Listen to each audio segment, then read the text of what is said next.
Bismillah ar-Rahman ar-Rahim. The way we can advance thought leaders is to make resources available and to create certain good habits.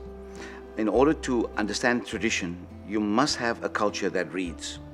You must have a culture that researches. These ideas of tradition are just not going to drop down from heaven and make itself available like manna. It will mean hard work. And what do we need today? You don't only need to know the past, you also need to know the present. And therefore, knowledge of the present is absolutely critical. So when people know the world in which they are living, and they are serious about the world in which they are living, they will then connect the way in which they live today with traditions of the past. And it requires that we take that knowledge that we develop seriously and apply it to the various challenges we have in the present in the best way possible. And that will mean that there will be multiple answers to the same question. And that multiplicity, as the tradition in the past showed us, that the past tradition was also multiple and the present will be equally multiple.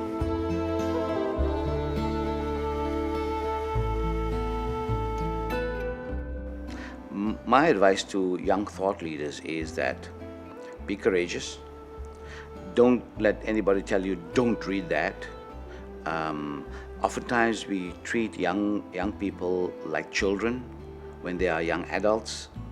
And so therefore, we need to tell young people that they must read broadly and not only a small segment of the tradition.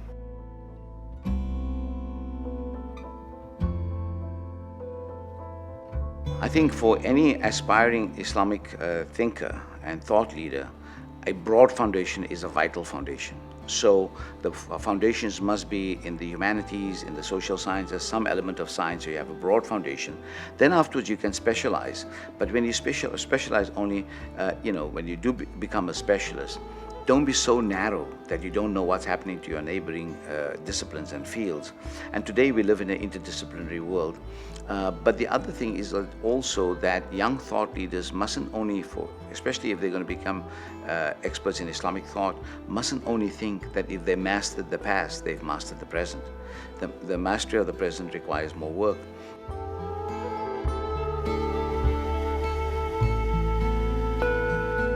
So every tradition has parts of it that is valuable and parts of it that is time-bound.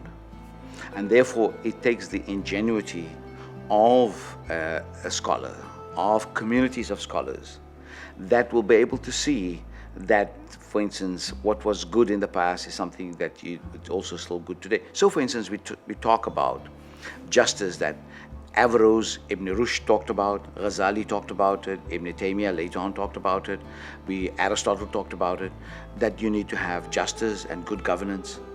That is something that comes as a golden thread. But the way governance happened in the past and the way governance happens now is different, right? And so it takes a certain kind of ingenuity, it takes a certain kind of spirit of the present to mix with the tradition of the past in order to create that new air that we breathe today.